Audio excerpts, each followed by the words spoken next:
Hey guys, King of Charmanders here. Alright, so you are looking for a budget. Are you brand new to Go Battle League? Or are you recently just starting to play Pokemon Go?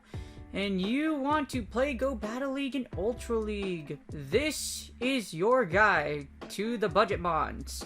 The mons that cost the least amount of Stardust to second move and are still really freaking good. However, you might have to use Elite TMs for this one, and hopefully you have played quite a little bit, or you have got some of these mons to use. I will give you the cheapest Pokemon you could possibly use, and might give you something really good in return for Go Battle League. At least they'll give you a chance to practice, or have a chance to gain some ELO before you go to the next season, or until you wait, or until you get the team you really want to get ready. Now, the thing is, if you are looking for cheap, you are not going into this one. You are going into this one. You are going into the Premier Ultra Cup. Not the open one, the Premier one. Do you want to spend 100,000 dust? Do you want to use all the resources you have right now? Do you like seeing your Stardust at near zero and all the odd numbers that really piss all you off, that like really those even numbers? Your LCD just goes off? That's you. But you will go into Premier Cup Ultra. Now, there's quite a few things you can use in Premier Ultra that are really good. I'm going to go with the best leads, closers, etc. that could possibly make you a really good team in Go Battle League for really cheap. Again, this is 10k dust. 10k. If it ain't 10k, there is no way. I will not put it for this video. Anyways, let's get started. Alright, so the first one we're going to look at is Swampert. Swampert is arguably it's the most used, I would say. Even in Open Ultra League, this thing is super powerful. You did have a chance to evolve one of your Marshtomps to get Hydro Cannon on your Swampert earlier this year. So you should have one ready for Go Battle League or considering using one. Or it's like sitting in your box somewhere. But if you're looking for something that's going to give you that you don't have anything else, or if you have a few things, Swampert's definitely one of the best budget mons.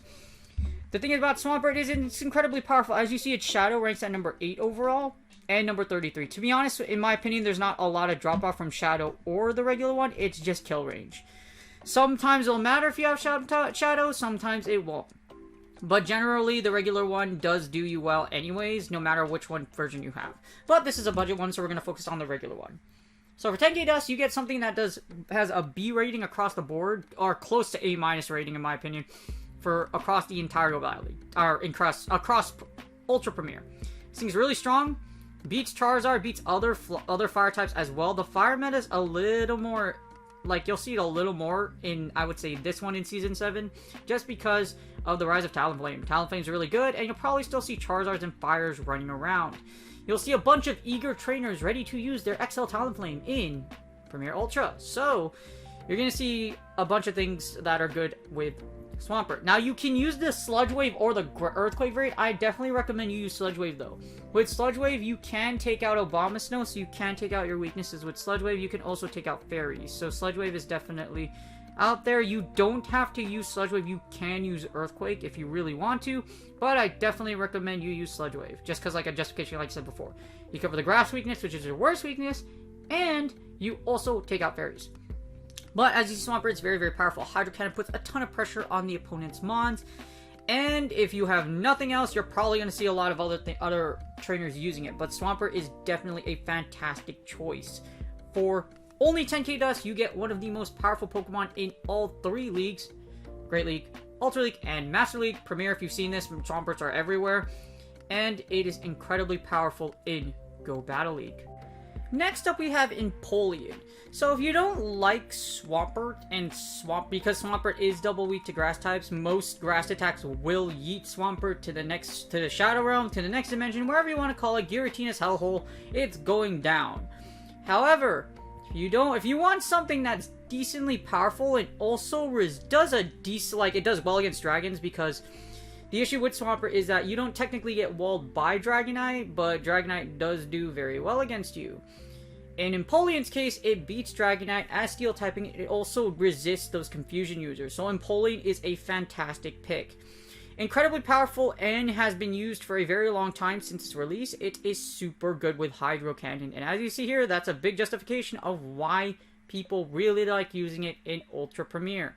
For 10 Gust, you get something that, like I mentioned before, resist Dragon, resist the Psychic types, and also has Drill Peck. So Drill Peck allows you to cover those, like, if you Q-do Drill Pecks, you can take out a Venusaur. Waterfall also does a decent amount of chunk damage, taking out all the Firebirds, Charizard, etc. It also gives Talonflame a hard time, because with Empoleon, you're able to resist normal type moves because of the steel typing. So Talonflame, it's a little dangerous to use Talonflame against Empoleon. It does very good. As you see here, again, because of its resistances and its steel archetype, Empoleon is a favorite. The only thing to watch out for is that it is weak against fighters, so fighters they're not dime a dozen in Premier Ultra, but you can certainly see things like Machamp and Surfetch'd running around. But Empoleon is a fantastic choice to use. As you see, mine's from Tokyo. I actually went to Tokyo. I like traveling, so I go to Japan a lot. Well, I went to Japan like 3 times already.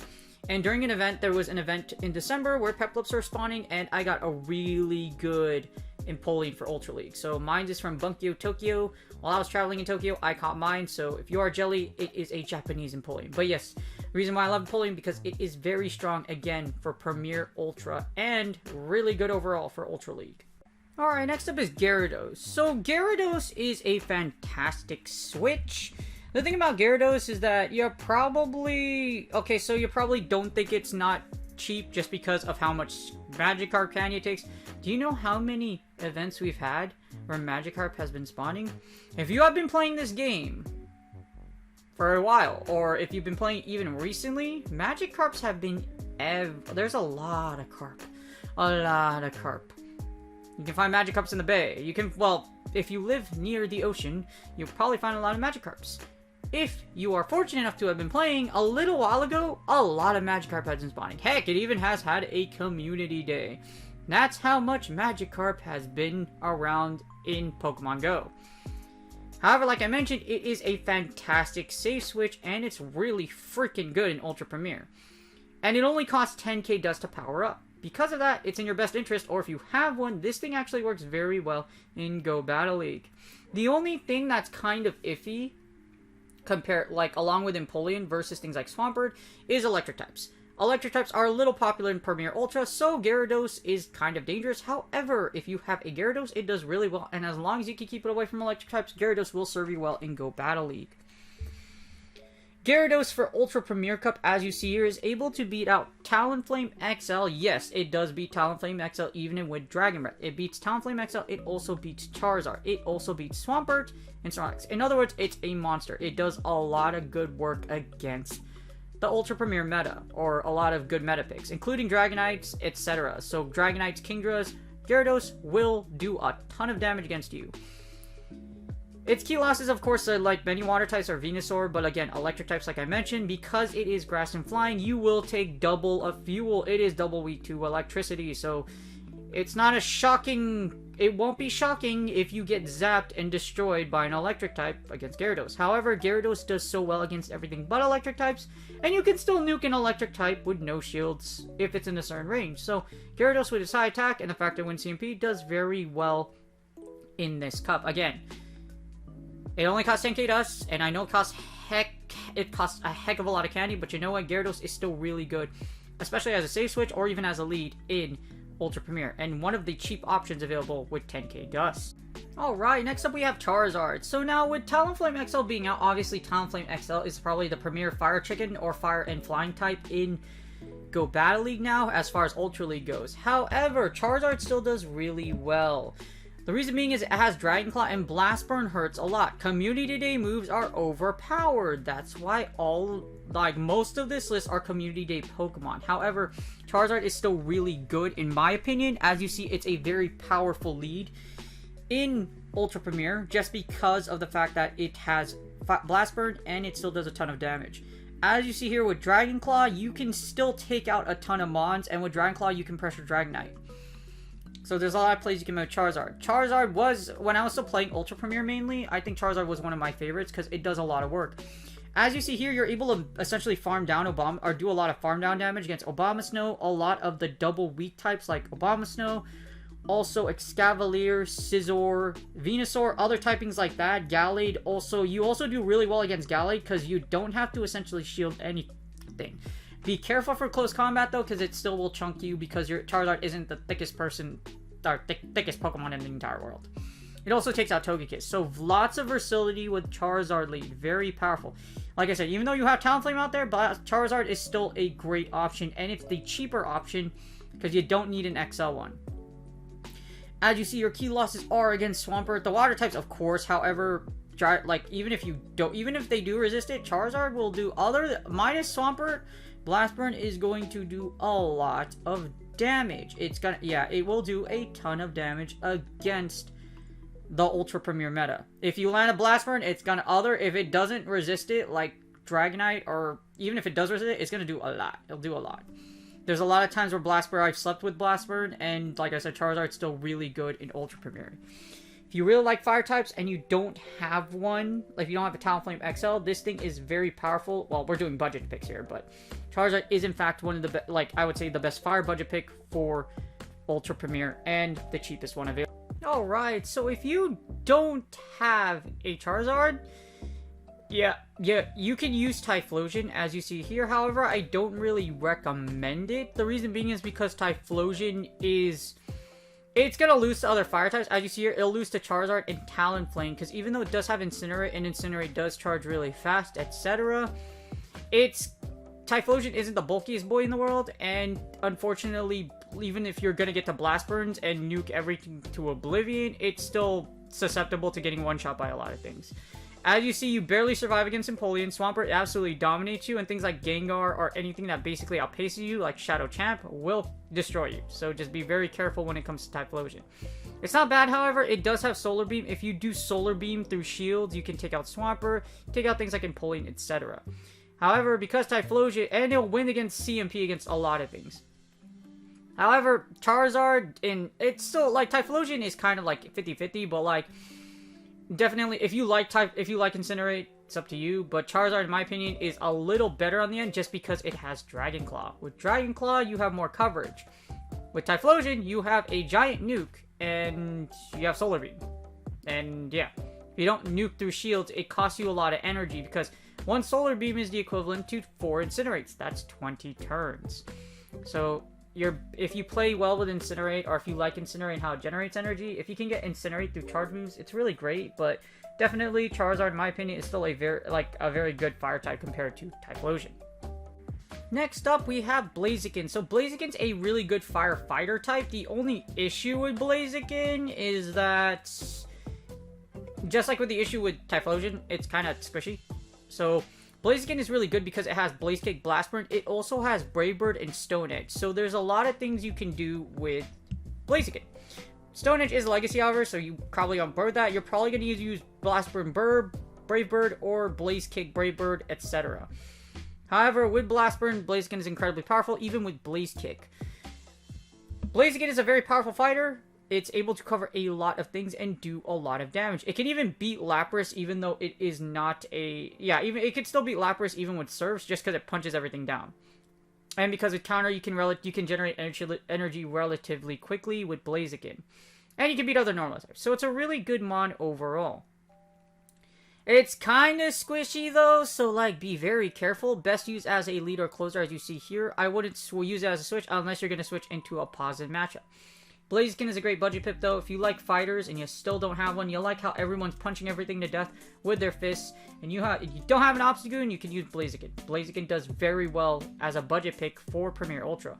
Alright, so the best one of this list, I would say, like overall, is definitely going to be Venusaur. Venusaur is the most powerful, cheapest, like, mon just because Frenzy Plant and Sludge Bomb is such a great combination with Vine Whip.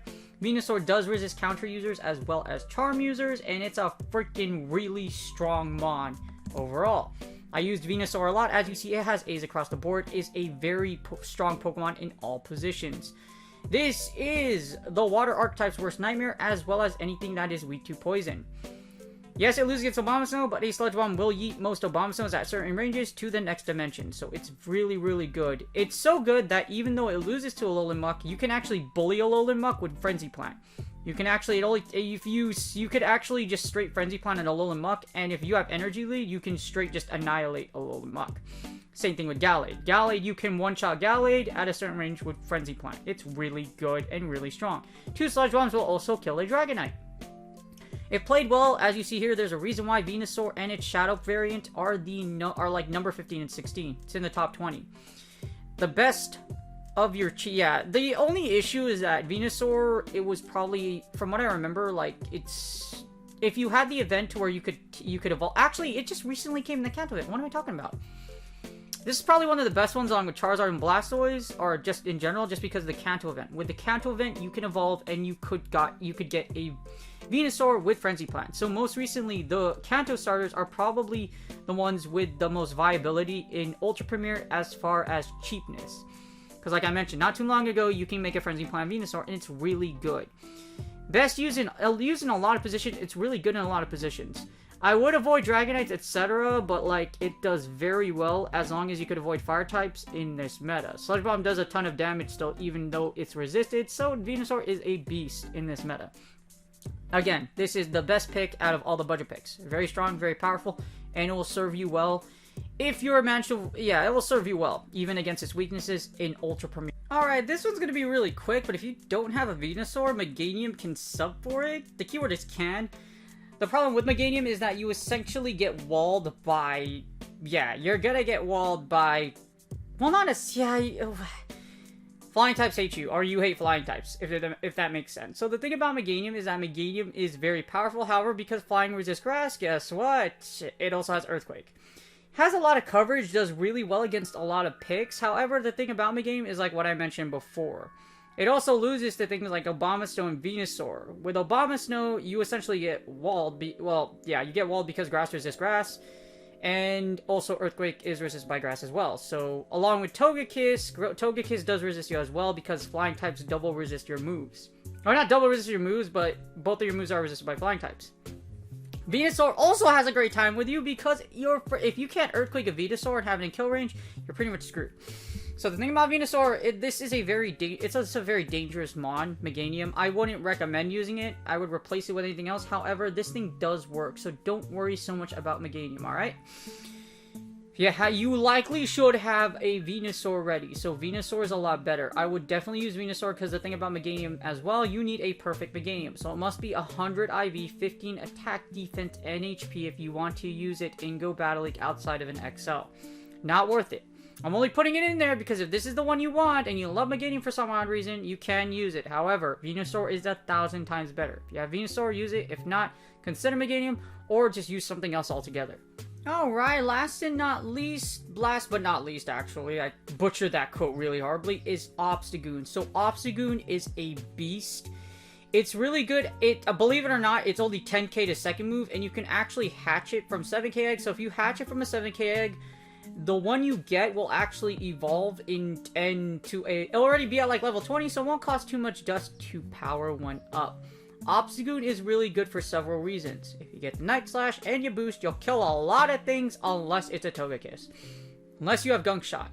With Gunk Shot as your nuke move, Gunk Shot can kill pretty much one-shot both Clefable and Togekiss and any other fairy. Also, Gunk Shot has a hilarious animation and literally nukes something to oblivion. Well, it nukes a lot of things.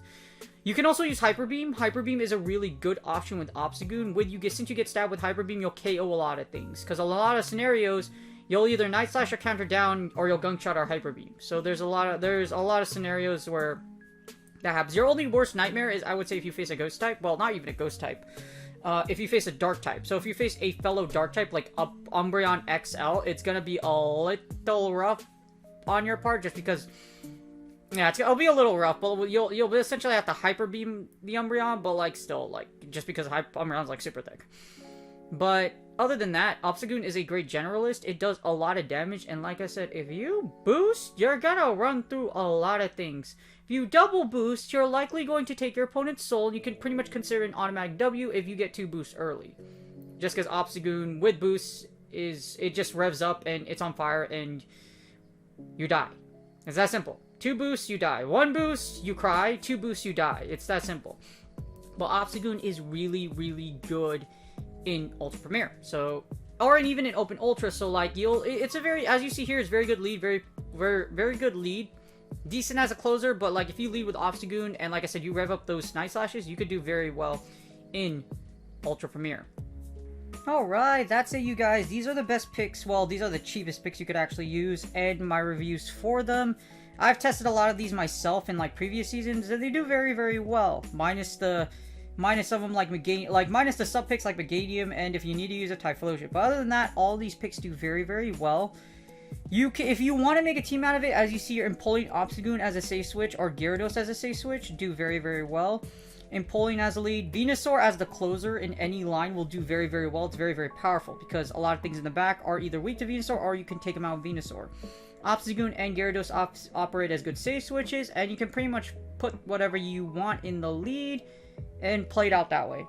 But a whole budget team works really well. If you're looking to use the budget mons along with a save switch, what you can do is, here's the second example I gave here. This example, Swampert, Alolan and Venusaur. You put that core together, you get a pretty good team. So you can use these community mons, etc., or the really good cheap mons in the lead or the closer, and then you could just put a really good save switch in the middle. Like Snorlax, Alolan, etc. For example, if I switch Alolan out with Snorlax, it can still do decently well.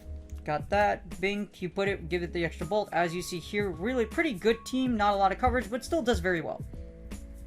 Still does really well. Great bulk, good safe. It's very, very powerful. So, again, you can do that as well. As long as you... Hopefully this guide really does help you out. Again, Go Battle League is not cheap. Past the Great... Well, even Great League, in my opinion, is not cheap. Because it takes a lot of Stardust to get your second move. A lot of Stardust to power stuff up. You're going to have to grind a little, especially for Ultra League. But that's it, you guys. Again, I hope this guide helps you out. If you have any questions, put it in the comments. Good luck on your Go Battle League sets. If you haven't done so yet, please like and subscribe, and I will see you guys on the next video. Good luck on your Go Battle League sets again. And hopefully you're climbing. Hopefully. If not, just keep going. Just keep trying. We got plenty of time.